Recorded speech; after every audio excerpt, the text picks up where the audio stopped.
The Necklace and Other Stories. A box of dusty old rocks that, when polished, can have some hidden value.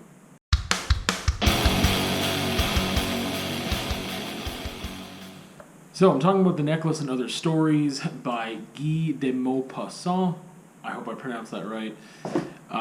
This is a short story collection. The dude wrote hundreds and hundreds of short stories, but there's a few in there that I read. I read all of them that were in there. Anyway, originally this collection was released in 1884,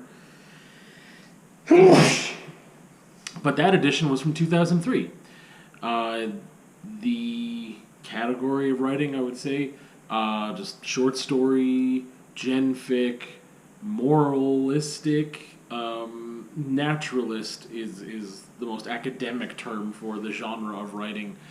But there you go. So The Necklace is, as with a lot of short story collections that have the title of a story and then to say and other stories, that is the most popular one of this group.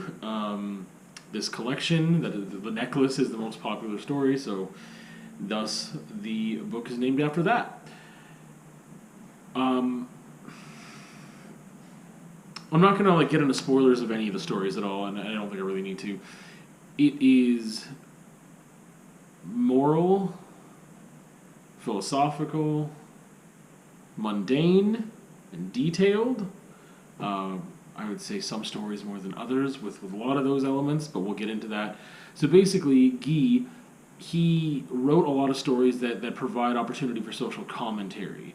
There's tons of opportunity for that here. And again, there's some morals, but they're not in an Aesop's Fable kind of way. They're very open. They allow you to just read what happened, and they're very realistic in some regards.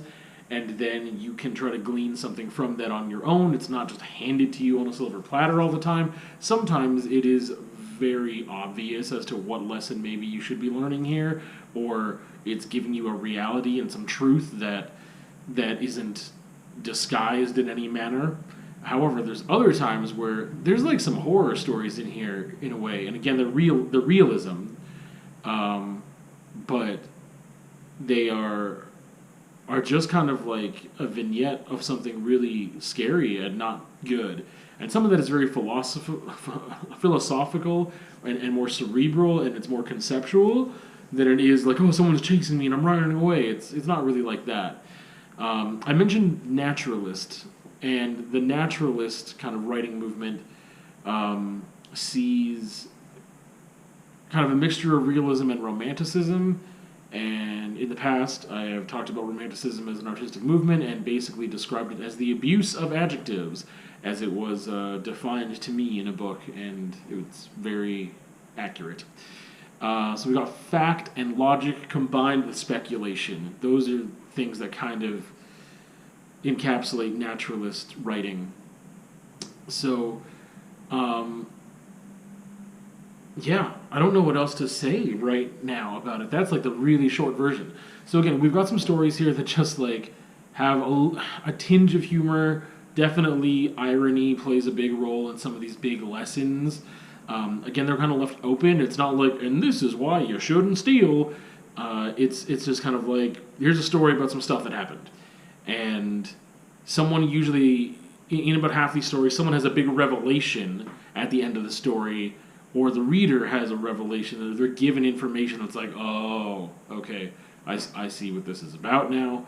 I mentioned the mundane, and so in a lot of these stories, they have a lot of, again, they're not super fantastical by any means. They're just things that can happen to everyday regular folk, and they're not crazy coincidences, and there's just things that happen. These are things that happen to people, but they have sometimes big payoff.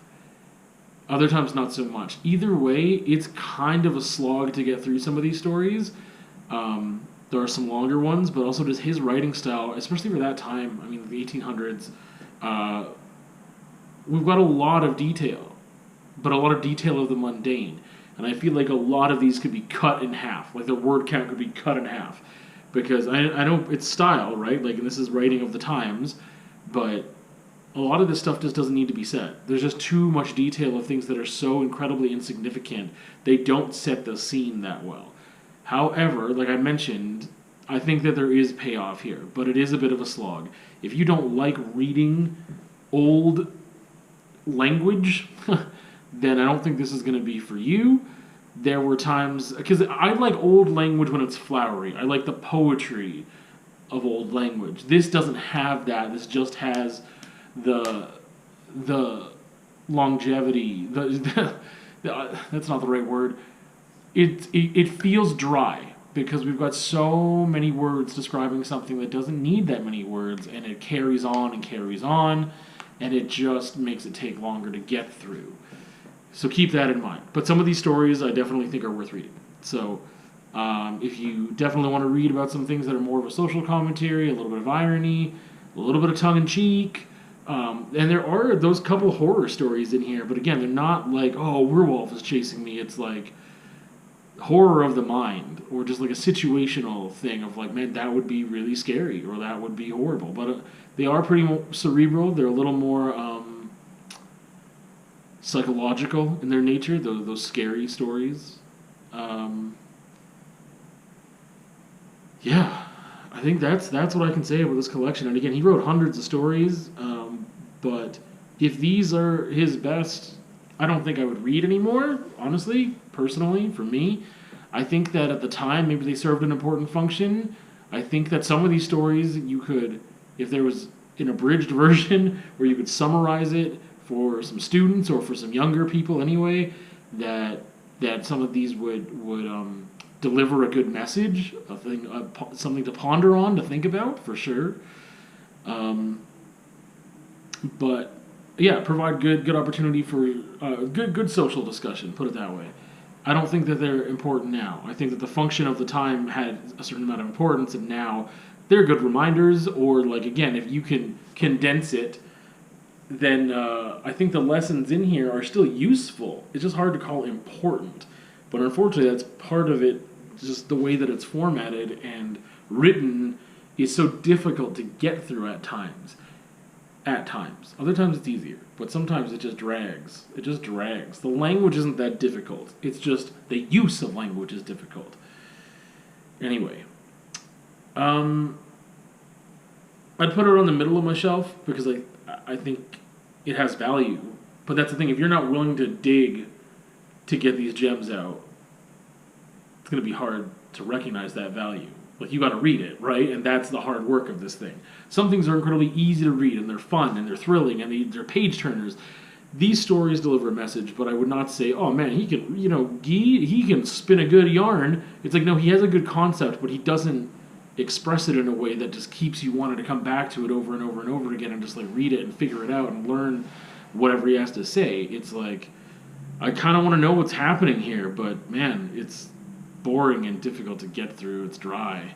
So it's going to stay on the middle of my shelf. I think you get the payoff when you read them, but I took a long time to work through these stories. I took like 2 years to work through these stories.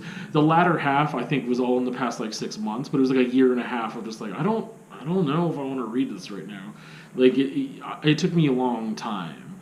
Obviously, I read many other books in between, but this just, like, I couldn't sit down and just get through it.